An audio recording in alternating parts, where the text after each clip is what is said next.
name is Kateřina Pořízková, and it's my great pleasure to welcome here among us our colleague from Cyprus.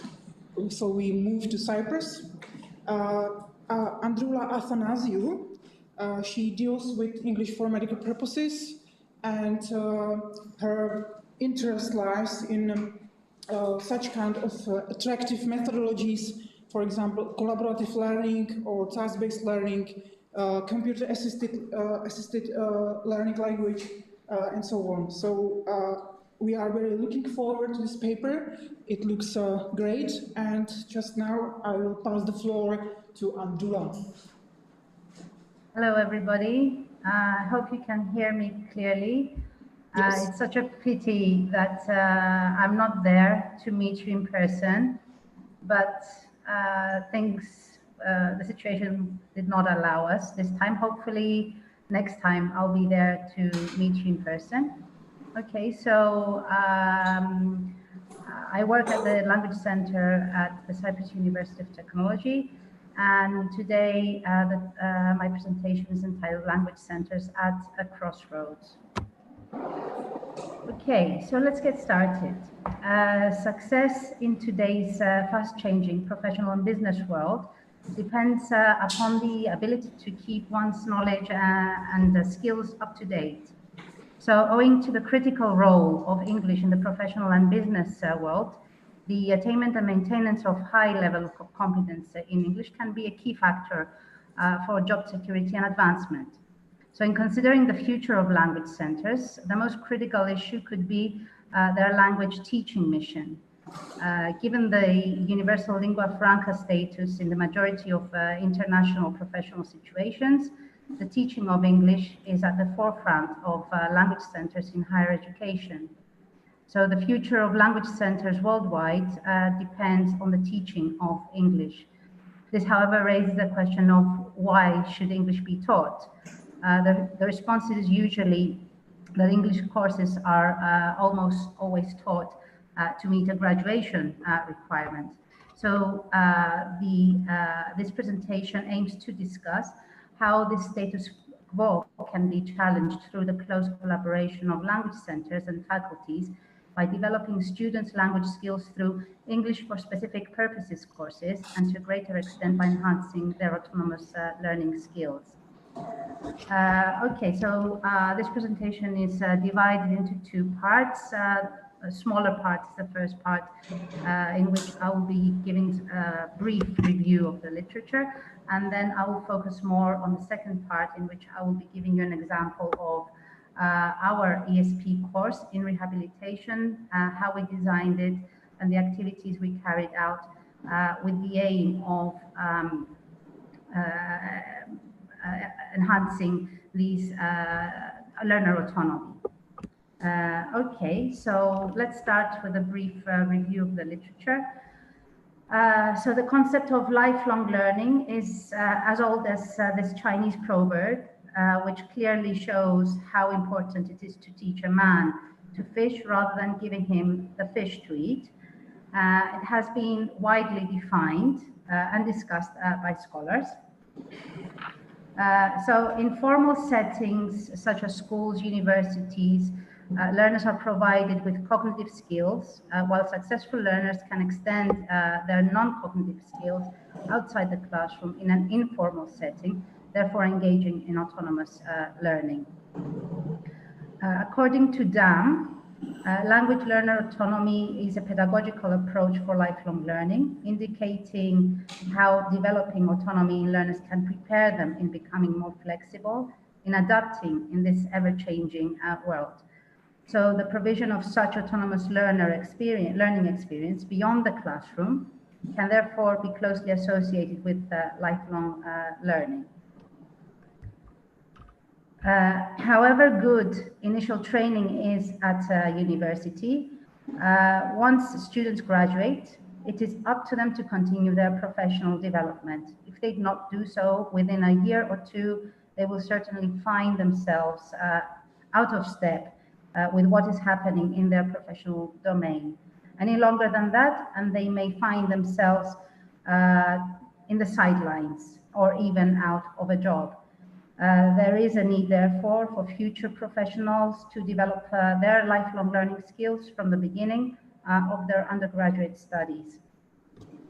So in an attempt to reduce unemployment caused by economic crisis, the National Strategy for Lifelong Learning in Cyprus aims at forming a system that will enable citizens to develop those skills that would help them deal with any challenges, have the opportunity to move freely between learning settings, jobs, regions, and countries, and participate actively and equally, thus helping to strengthen the country's productivity, innovation, competitiveness, and dynamism.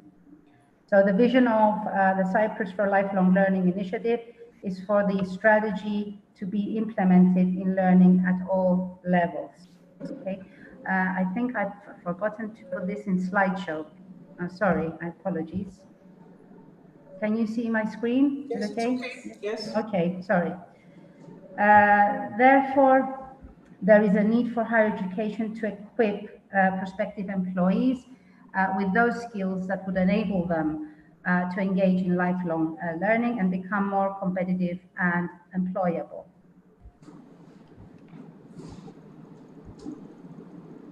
Okay, so keeping up, therefore, and developing professional lifelong learning skills is very important, and English language competence can play a very significant role in doing so. In fact, a lot of professionally oriented literature occurs in English. Therefore, to effectively access these resources, reading fluency in the language needs to be maintained at a very high level. Okay, in the same way with English being the lingua franca of international professional meetings, we would say that an advanced low level of listening comprehension is a minimal requirement for attendees. And those who intend to give presentations, oral presentations at such meetings, need to have at least an advanced mid-English speaking skills. So ESP courses in higher education, may develop undergraduate students' language skills. However, the teaching of English for specified needs alone may not serve the purpose for developing professional lifelong learning. So once students graduate, the maintenance of adequate English competence is not guaranteed. If they rely on the fact that they will find courses, ESP course, advanced level courses, then it might be hard, at least in Cyprus, and I'm guessing that in other countries too, there are quite few such courses, advanced courses, especially once you graduate. And even if they do find such courses, then there's the problem of commitment, because the people's schedules becomes quite demanding. So whatever formal instruction may be available, a professional person's English language maintenance will depend upon their personal and regular use of English for meaningful purposes. There is a need, therefore, to foster the required mindset and to point undergraduate students in the right direction to pursue their own professional development and the English language skills required to do so. So with technology becoming an integral part of all aspects of our lives, it is now possible to access beyond the classroom an abundance of authentic material for professional purposes, including English language maintenance and enhancement. So unless students actually use the English skills acquired over so many years of study, they are bound to lose them, and far faster than they acquired them. Fortunately, again, thanks to technology, keeping English skills active should not be such a difficult task or an unpleasant task. On the contrary, it can be enjoyable and even fun. So more specifically, in their ESP courses, students can engage in online professional related authentic communication, whether this is in the form of emails, blogs, discussion boards, or social networking settings. So these types of activities and resources, as well as others such as video conferencing, chats, and so on, not only enable students to maintain their English competence, but they can also develop skills which will help them develop professionally and engage in lifelong learning. Okay, so as far as our course is concerned, basically let me give you a general idea of the courses that the Language Center here at Cyprus University of Technology offers. It offers ESP courses to all first-year undergraduate students, and the intent is to bring all students up to the B2 level of the CFR.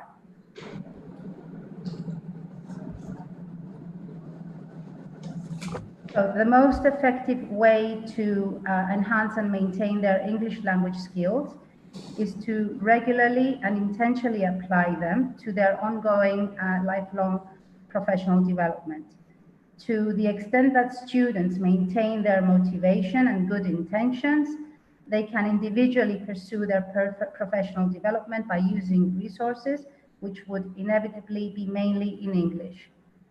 However, independently using English as an essential part of lifelong professional development is not something that can be taken for granted. On the contrary, it is a practice and a mindset that has to be acquired as part of a student's formal education. Okay, so the ESP courses offered by the LC at CUT are a good example of how English language courses can effectively incorporate 21st century skills. These are designed to make first-year undergraduate students aware from the very beginning of the need to actively pursue their ongoing professional development and provide them with the necessary skills, both in terms of these 21st century skills and their English competence, to do as part of a process of lifelong learning. Okay, the example, as I said at the beginning, that I'll be giving you today is the English for Rehabilitation course in health sciences. It is an ESP course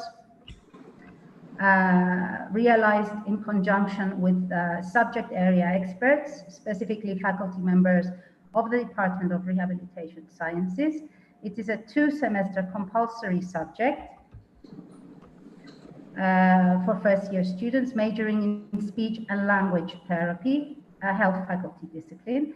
And the goal of the course is to increase students' linguistic as well as lifelong learning skills to allow them to function professionally in English as independent learners in all core skills at an advanced B2 level. Okay, so the future or professional needs of students constitute a primary focus of this course. The corresponding language parameters of which were defined in the terms of the CFR descriptors at a B1, B2 level.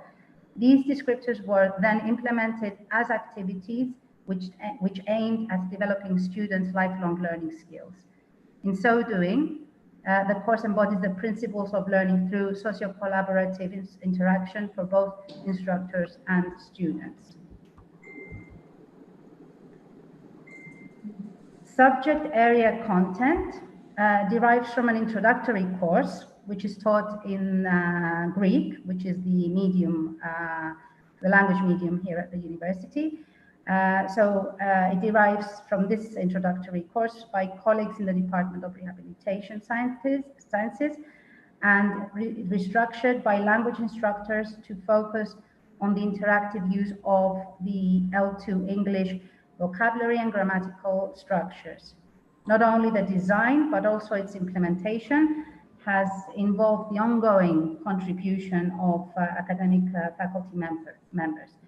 So in consultation with colleagues from the department, language instructors organized the course into 7 thematic blocks over the 2 semesters, each lasting 3 to 4 weeks. So the first semester consists of 3 blocks, while the second semester consists of 4 thematic blocks. Now, each block starts with a lecture by a member of the academic staff from the department or an area professional who is recommended by the department. The lecture relates to the blog's topic. It lasts for 30 to 45 minutes and is presented in English. The topics vary depending on the expertise of the presenters. Over the following weeks, students undertake various tasks based on the content theme. And during each lecture, students are asked to take notes, which are then immediately discussed and compared in groups of 3 to 4, giving occasion for speaking and negotiation of meaning. Students in this activity are encouraged to take their notes, and the ultimate goal of this activity is to prepare students for professional conferences or seminars which they will have to attend in the future in order to keep up to date. So this provides them with the opportunity to listen to English talks, take notes, and discuss these in the setting of academia and topics related to their profession. Now, after discussing their notes, students are asked to synthesize them and write a summary of the talk they have attended. And this is done collaboratively. So they collaboratively write their summary. And then this is an activity which ultimately serves professional development purposes, because in the real world, once they attend a conference, they need notes to which they can refer to for their own benefit, as well as to convey important information to their colleagues in their workplace. And this collaborative nature of the activity enhances this collaborative, this collaborativity, let's say, in the future with their colleagues. So taking comprehensible notes requires that students learn to paraphrase and summarize information, essential skills for lifelong learning, as well as good practice for improving their English language competence. Students are given specific instruction in techniques of how to paraphrase, and they are asked to paraphrase sentences from the lecture they attended. Of course, paraphrasing practice does not stop at this point with just some sentences. They continue working on paraphrasing while they are writing up their summaries of all lectures in all 7 thematic blocks, 3 in the first semester and 4 in the second. So apart from the fact that students need to be able to paraphrase information when they listen to or read during their studies, they will need this ability in their future profession. Firstly, in order to keep up to date with the latest trends and theories in their profession, they will have to attend conference presentations and seminars in English. In such a case, they might be asked by their employer to transfer knowledge they gain from their talks to their workplace. Alternatively, yes, I've seen the 3 minutes, and I'll try and make it as quick as possible. Alternatively, they may be invited to present a paper at an English medium conference, which will require that they read literature in English and, of course, paraphrase again. Now, some other activities which are carried out during the throughout the year, let's say throughout the 2 semesters, are presentations.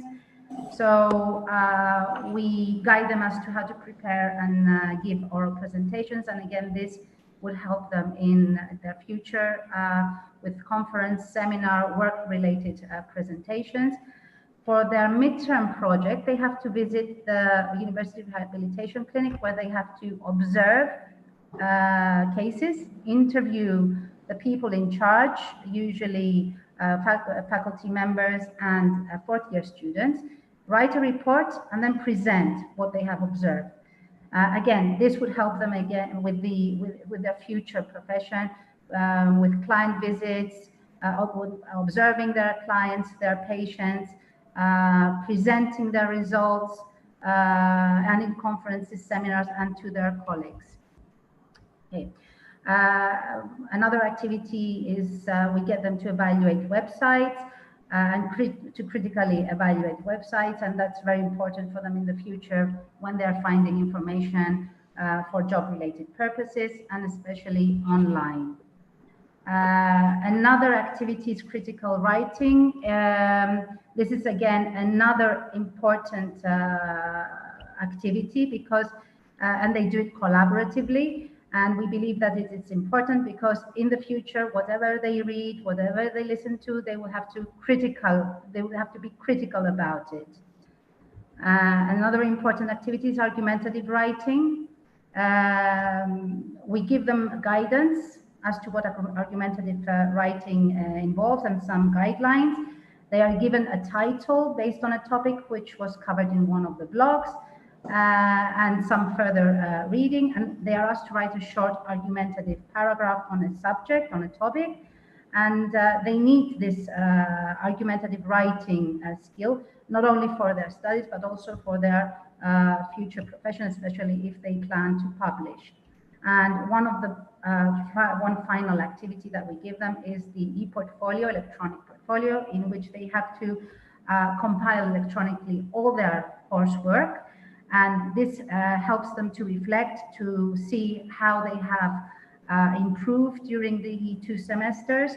And this will also help them to reflect and self-assess and improve in their job in their future. So the aim of this presentation was to show how the status quo of language centers can be challenged through the close collaboration of language centers and faculties, by developing students' language skills through ESP courses, and to a greater extent by enhancing their autonomous learning skills. So to make this happen, the first thing that would probably come to the mind of an English teacher is that students should be required to take more English language courses. However, this is simply not a viable option. Within departments, student time spent learning English may be tolerated in the first year, but beyond that, it is almost always regarded as being in competition with disciplinary studies. If graduating students are to have the English language competence they need to autonomously support and further their career paths, the teaching of English language centers will need substantial revision. This is the real crossroads that the language centers must face, and the focus of this presentation. I hope that I have given you some food for thought through the example of the English for Rehabilitation course offered by the Language Center here at the Cyprus University of Technology. And I would like to thank you very much for your attention. If you have any questions, by all means. Okay, Androulla, thank you very much for your engaging paper. I will open the space to participants who are here. You cannot see them. So if they have any questions, the floor is yours.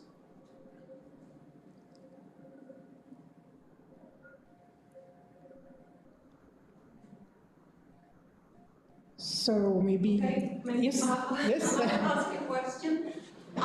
In which year of their study do you actually have the students for the English instructions, and how many semesters are they actually learning English or whatever foreign language within their syllabus, within their curriculum? Okay, their whole degree is in Greek. Okay, and we have the students, all first-year students, attending ESP courses. It's compulsory for 2 semesters, so it's 13 weeks per semester. After that, it depends on each department whether they want to offer compulsory or optional English language courses.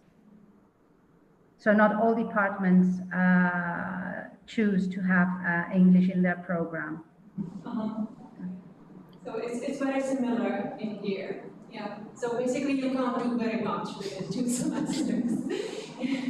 Sorry, so? That our hands as language teachers are tied, actually, because 2 semesters is not a lot. Yes, we know that, and that's the problem here as well. I mean, we are in the hands of departments, and the best we can do is collaborate with them and show them the importance of the language, because it's not just teaching grammar and syntax. It's more than that. They need these skills, these tools to be able to develop professionally in the future. And we need to, let's say, advertise that to the departments and get them to accept our role as a language center. Yes, thank you. Thank you. Any other question? maybe if you would like to think about that, I have a question. Yes? Could you say, please, was there any specific reason for choosing the rehab department? Okay, yes. The reason we chose, well, the rehabilitation department is a quite new department at the university. It's only been running for the past 5, I think, or 6 years, I think 5 years. And when we were asked to offer this department the English course, the ESP course, we looked around and we couldn't find an appropriate English textbook. So we designed it by scratch. We don't have a required course book, and we provide all the materials ourselves. But the main reason that we've actually chose to do our also research and experiment with this course is because we had the support of the department faculty. I mean, the staff there is brilliant. They believe in the importance of English, and that's what we are trying to convince the other departments as well. Yes. So that's the main reason. Thank you very much for answering my question. And I'm asking again if you have any question, any other question. I would perhaps ask if you can hear me. Hello, before the presentation. How do you assess the students? Okay, how do we assess the students? The activities, we choose which activities to assess. We assess them through their summaries, their presentations, their argumentative writing, their critical analysis writing. We've got a midterm project which takes place at the rehabilitation clinic at the university, and we have a final exam. So it's an ongoing process, the assessment. It's not just the exams. And of course, we see how students collaborate, and this collaboration part is amazing. I mean, they help each other. Yeah, so yes, so it's an ongoing assessment process. We assess them as we go on. All right, thank you very much. Thank you. Thank you.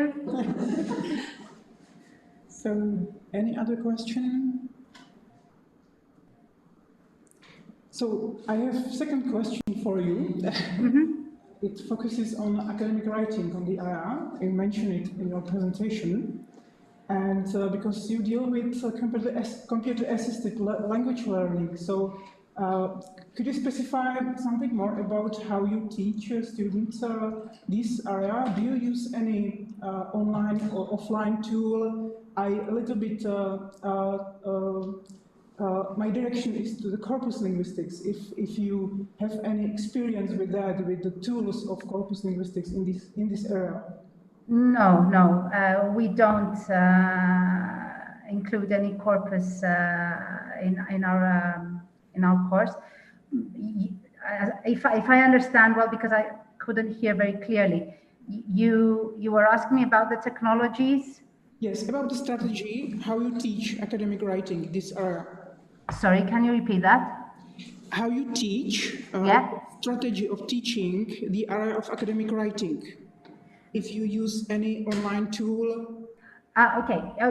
The material, we find material, or we create material for the, let's say, the academic part writing. And the tools that we use, basically, we use Google Drive, where we upload our materials there, and we get our students to work on Google Drive and come up with their work. So that's, I don't know whether you're familiar with Google Documents and Slides. They can collaborate to create their work there. I'm not sure whether I have answered your question, because it was a brave answer, I would say. Okay. So thank you very much. Thank you. Time is up. So okay. It was really very engaging, and I will. Thank you very much for being here. I hope to meet you soon.